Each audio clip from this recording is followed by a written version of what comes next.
எனக்கு அன்பானவர்களே, நம்மை விட்டு விலகாதவரும் நம்மை கைவிடாதவருமாகிய இயேசு கிறிஸ்துவின் இனிதான நாமத்தினாலே உங்களுக்கு என் புத்தாண்டு வாழ்த்துதலை சொல்லிக் கொள்கிறேன்.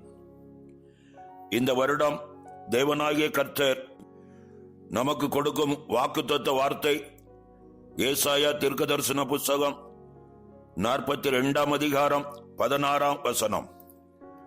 குருடரை அவர்கள் அறியாத வழியிலே நடத்தி அவர்களுக்கு தெரியாத பாதைகளில் அவர்களை அழைத்து கொண்டு வந்து அவர்களுக்கு முன்பாக இருளை வெளிச்சமும் கோணலை செவ்வையும் ஆக்குவேன்.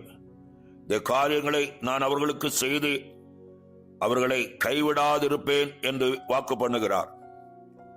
அன்பானவர்களே, அவர் நமக்கு கைவிடாத தேவன் என்பதை வாக்கு பண்ணியிருக்கிறார். இதே வாக்கு தத்துவத்தை நம்முடைய முற்பிதாவாகிய யாக்கோபுக்கு அவர் சொன்னார். நான் உனக்கு சொன்னதை செய்யும் அளவும் உன்னை கைவிட மாட்டேன் என்று வாக்கு கொடுத்தார். அவர் வாக்கு தத்தத்தில் மாறாத தேவன் என்பதை, யாக்கோபுக்கு சொன்னதை செய்யும் அளவும் கைவிடாதபடி அவனை பாதுகாத்து அற்புதமாய் வழிநடத்தினது போல தேவ பிள்ளைகளாகிய நமக்கும் அவர் சொல்வது ஒரு நாளும் ஒரு பொழுதும் நம்மை இவர் கைவிட மாட்டேன் என்கிறார். அவர் எதை செய்து கைவிடாதிருப்பார் என்பதை குறித்து ஏசாயா 42:16 வசனத்தின் அடிப்படையிலே வாக்குத்தத்தத்தை நாம் உரிமையாக்குவோம். அவர்கள் அறியாத வழியில் நடத்தி அவர்களை தெரியாத பாதையில் அவர்களை நடத்துவார் என்பதை பார்க்கும்போது இதுவரை நாம் கண்டிராத புதிய வழியை நமக்கு திறப்பார். ஒரு புதிய வழியை நமக்கு திறந்து நம்மை கைவிடாதிருப்பேன் என்று வாக்கு பண்ணி இருக்கிறார். அவர் வாக்குத்தத்தத்தில் மாறாத தேவன் என்பதை நாம் உறுதியாய் நம்புவோம். யோசுவாவின் புஸ்தகம் 3 அதிகாரம் 4 வசனத்தில் சொல்லப்பட்டபடி, இதற்கு முன்னே நீங்கள் ஒருபோதும் இந்த வழியாய் நடந்து போகவில்லை. தேவன் ஒரு புதிய வழியை உங்களுக்கு திறக்கிறவராய் இருக்கிறார். கடந்த வருஷம் எல்லா வழியும் அடைக்கப்பட்டு தடைப்பட்டு நின்று போன எல்லா வழிகளையும் தேவனாகிய கர்த்தர் நீங்கள் எதிர்பாராத புதிய வழியை உங்களுக்கு கர்த்தர் திறப்பார். 1 கொரிந்தியர் 10 அதிகாரம் 13 வசனத்தின்படி, உங்கள் திராணிக்கு மேலாக நீங்கள் சோதிக்கப்படுவதற்கு கர்த்தர் இடம் கொடுக்காமல் அதிலிருந்து தப்பிச் செல்ல ஒரு புதிய வழியை தேவன் உங்களுக்கு திறந்து தருவார். தானியேலின் புஸ்தகம் 3 அதிகாரத்தை பார்க்கும்போது 3 வாலிபர்கள் 7 மடங்கு சூடாக்கப்பட்ட அக்கினி சூளையிலே கட்டப்பட்டவர்களாய் தூக்கி போட்டார்.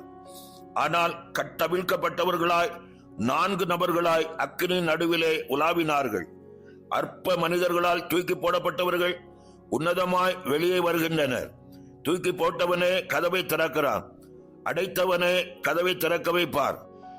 நம்முடைய தேவனாகிய கர்த்தர் இப்படி அநேக நன்மையான புதிய வழியை திறந்து நம்மை கைவிடாதபடி கர்த்தரே ஆசீர்வாதமாய் நம்மை நடத்தி செல்வார்.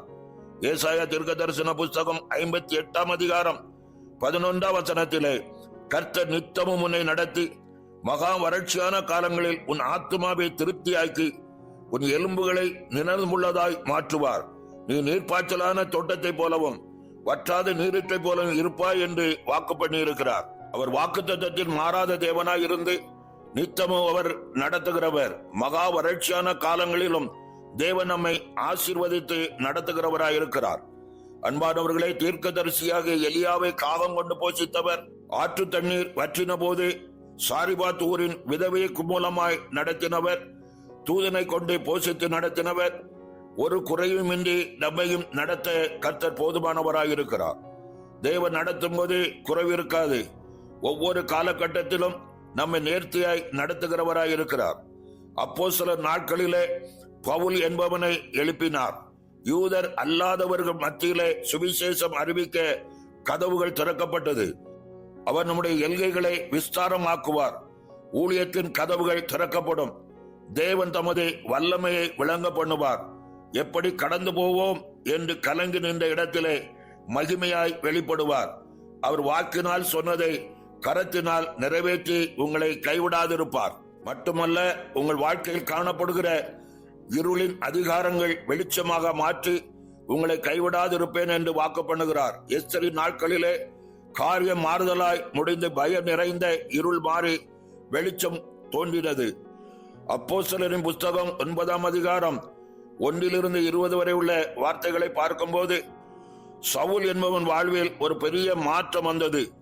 இருளில் இருந்து அவன் மீது வெளிச்சம் உதித்து அவனுக்குள் ஒரு மாற்றம் உண்டாகும்படி கர்த்தர் கிருபை செய்தார்.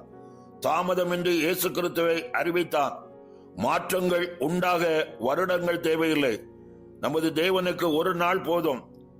மோபி பேசேத்துவின் வாழ்விலே ஒரு நாள் அவன் வாழ்வில் இருந்த இருள் விலகி ராஜாவின் பந்தில் அமரக்கூடிய மேன்மை உண்டானது.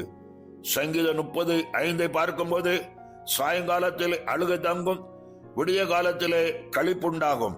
சங்கீதம் 30:11 பார்க்கும்போது, புலம்பலை ஆனந்த களிப்பாக மாற்றுகிறவர் நம்முடைய இரட்டை களைந்து போட்டு மகிழ்ச்சி என்னும் கட்டினால் இடை கட்டி என்னை கைவிடாதிருப்பார் என்று சங்கீதக்காரன் சொல்கிறார்.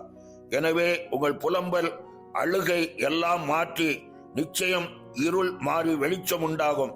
நல்ல மாற்றங்கள் இந்த ஆண்டிலே உங்களுக்கு உண்டாகும்படி கர்த்தர் கிருபை செய்வார். மட்டுமல்ல, உங்கள் வாழ்வில் ஏற்படும் மரண இருளின் பள்ளத்தாக்குகள் மாறும்படியாக அவர் உங்களை கைதூக்கி ரட்சிப்பார். மேலும் கோணல்களை செவ்வையாக்கி நம்மை கைவிடாதிருப்பேன் என்று வாக்கு பண்ணியிருக்கிறார். கடந்த வருடம் உங்கள் தனிப்பட்ட வாழ்வில், குடும்ப வாழ்வில், பிள்ளைகள் வாழ்வில் காணப்பட்ட எல்லா கோணல்களையும் தேவன் செவ்வையாக மாற்றி கோரோசின் கரத்தை பிடித்து அவனை கைவிடாமல் நடத்தினது போல இந்த வருடம் உங்கள் வழிகளை நேராக்கும்படி வேதத்தில் எலியேசர் என்ற ஊழியக்காரனை நேர்வழியாய் நடத்தின தேவன் உங்கள் குடும்பத்தையும் உங்களையும் நேர்வழியாய் நடத்தி கைவிடாமல் பாதுகாத்து நேர்த்தியாய் ஆசீர்வதித்து நடத்துவேன் என்று வாக்கு பண்ணுகிறார். அவர் ஒரு நாள் உங்களை கைவிட மாட்டார். மனிதன் சொன்னால் அது வார்த்தைகளால் முடிந்துவிடும். ஆனால் நம்முடைய தகப்பனாகிய கர்த்தர் கைவிட மாட்டேன் என்று சொன்னதினாலே கடைசி வரை நம்மை கைவிடாதபடி பாதுகாத்து நடத்துகிறவர் இந்த வருஷம் முழுவதும் உங்களுக்கு தந்த வாக்கு தத்தத்தை எல்லாம் உங்களுக்கு நிறைவேற்றி ஜெயம் பெற செய்து உங்களை கைவிடாதிருப்பேன் என்று வாக்கு பண்ணுகிறார். அவர் வாக்கு தத்தத்தில் மாறாத தேவன் என்பதை விசுவாசத்தோடு நம்பி அவர் சமூகத்தை நோக்கி பார்த்து ஜெயம் பெற கர்த்தர் உதவி செய்வாராக. ஆமென். ஜெபம் செய்வோம். நேசிக்கிற நல்ல பிதாவே, கர்த்தாதி கர்த்தரும் இரட்சகரும் மீட்பருமாய் இந்த உலகத்திற்கு வந்து வாக்குத்தத்தங்களினால் எங்களை அற்புதமாய் வழிநடத்துகிற தேவனே, இந்த ஆண்டின் துவக்கத்திலே உம்மை நோக்கி பார்க்கிறோம். கர்த்தருடைய கரம் எங்கள் மேல் அற்புதமாய் வந்து அமரும்படி நாங்கள் ஜெபிக்கிறோம். நீர் தந்த வாக்குத்தத்தத்தின்படி கைவிடாதிருப்பேன் என்று வாக்கு பண்ணி இருக்கிறீர். எங்களை நேர்த்தியாய் நடத்தி குருடர்களை அறியாத வழியில் நடத்தி ஜெயமெடுத்து தருகிறது போல எங்கள் வாழ்க்கையில் காணப்படுகிற எல்லா குருடுகளையும் மாற்றி ஜெயம் வருவதற்கு உம்முடைய சமூகத்தை நோக்கி பார்த்து காத்திருந்து ஜெயம் வருவதற்கு கர்த்தர் கிருபை தருவீராக. நீர் ஒரு நாள் எங்களை கைவிட மாட்டேன் என்று வாக்கு பண்ணி இருக்கிறீர். இந்த வாக்கு தத்தத்தை நாங்கள் சுதந்திரித்துக் கொள்வதற்கு கர்த்தாவினுடைய சமூகத்தில் காத்திருந்து நாங்கள் பலனடைய கர்த்தர் எங்களுக்கு உதவி செய்வீராக.